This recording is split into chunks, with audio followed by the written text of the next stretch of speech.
CM Siddaramaiah ವಿರುದ್ಧ ರಾಜ್ಯಪಾಲರು ಈಗ ಆಲ್ರೆಡಿ ಪ್ರಾಸಿಕ್ಯೂಷನ್ಗೆ ಅನುಮತಿಯನ್ನು ನೀಡಿರುವಂತದ್ದು. ಇದಕ್ಕೆ ಸಂಬಂಧಪಟ್ಟಂತೆ ಸಿದ್ದರಾಮಯ್ಯನವರ ಪರವಾಗಿ ಕಾಂಗ್ರೆಸ್ ಪ್ರತಿಭಟನೆಯನ್ನು ಕೂಡ ಮಾಡ್ತಾ ಇರುವಂತದ್ದು. ಜೊತೆಗೆ ಬಿಜೆಪಿ ದೊಡ್ಡ ಮಟ್ಟದಲ್ಲಿ ಪಾದಯಾತ್ರೆ ಕೂಡ ನಡೆಸಿತು. ಇದ್ರ ಬಗ್ಗೆ ಮಾತನಾಡಲಿಕ್ಕೆ ಎಂಎಲ್ಸಿ ಆಗಿರುವಂತಹ ಸಿಟಿ ರವಿ ಅವರು ನಮ್ಮ ಜೊತೆ ಇದ್ದಾರೆ. ಅವ್ರನ್ನ ಮಾತಾಡ್ಸೋಣ.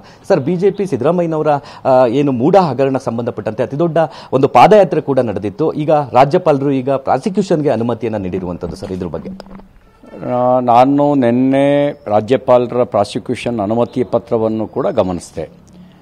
ಅದರಲ್ಲಿ ಕೆಲವು ಉಲ್ಲೇಖ ಮಾಡಿ ರಾಜ್ಯಪಾಲರು ಹೇಳಿದ್ದಾರೆ. ಮೇಲ್ನೋಟಕ್ಕೆ ಕೆಲವು ಗೊಂದಲಗಳಿರ್ತಕ್ಕಂಥದ್ದು, ಅನುಮಾನಗಳಿರೋದನ್ನು ವ್ಯಕ್ತ ಮಾಡಿದ್ದಾರೆ.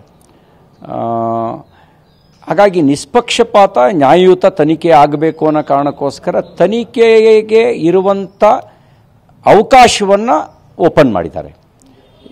17A ಪ್ರಕಾರ ತನಿಖೆಗೆ ಅನುಮತಿಯನ್ನು ಕೊಟ್ಟಿದ್ದಾರೆ.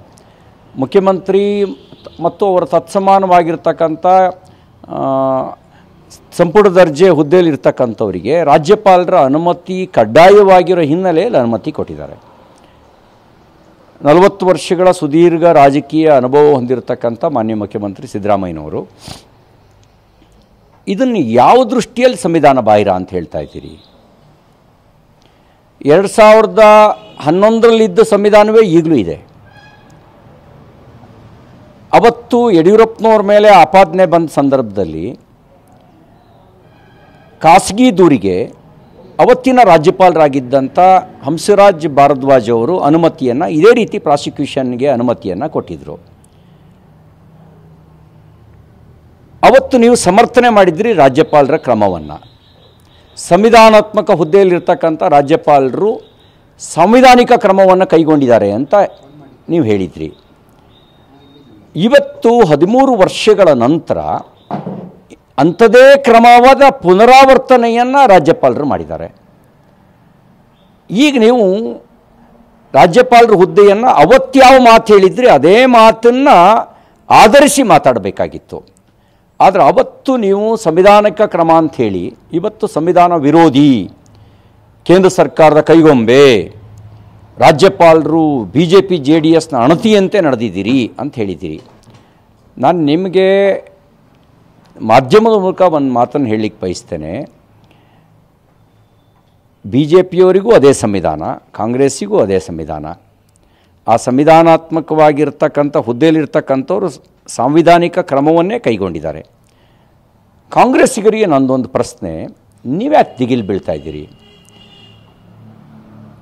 ಪ್ರಾಮಾಣಿಕವಾಗಿದ್ದರೆ, ಪರಿಶುದ್ಧವಾಗಿದ್ದರೆ, ಯಾವುದೇ ನಿಯಮಗಳ ಉಲ್ಲಂಘನೆ ಆಗದೇ ಇದ್ದರೆ, ಸ್ವಜನ ಪಕ್ಷಪಾತ ನಡೀದೇ ಇದ್ದರೆ, ಭ್ರಷ್ಟಾಚಾರ ನಡೀದೇ ಇದ್ದರೆ ತನಿಖೆಗೆ ಯಾಕೆ ಭಯ? ರಾಜ್ಯಪಾಲರು ಜಡ್ಜ್ಮೆಂಟ್ ಕೊಟ್ಟಿಲ್ಲ. ರಾಜ್ಯಪಾಲರು ಜಡ್ಜ್ಮೆಂಟ್ನ ಕೊಟ್ಟಿಲ್ಲ. ಮತ್ತೊಮ್ಮೆ ಪುನರುಚ್ಚಾರ ಮಾಡ್ತಾಯಿದ್ದೀನಿ, ಜಡ್ಜ್ಮೆಂಟ್ ಕೊಟ್ಟಿಲ್ಲ. ಅವರು ಕೇವಲ ತನಿಖೆ ನಡೆಸುವ ಅವಕಾಶವನ್ನು ಮುಕ್ತವಾಗಿ ಕೊಟ್ಟಿದ್ದಾರೆ. ತನಿಖೆ ನಡೆಸೋದ್ರಿಂದ ನೀವು ಪರಿಶುದ್ಧರಾಗಿದ್ದರೆ ಪುಟಕ್ಕಿಟ್ಟ ಚಿನ್ನದಂತೆ ಹೊರಗೆ ಬರ್ತೀರಿ. ಭ್ರಷ್ಟರಾಗಿದ್ದರೆ ಮಾತ್ರ ಭಯ ಬೀಳಬೇಕು.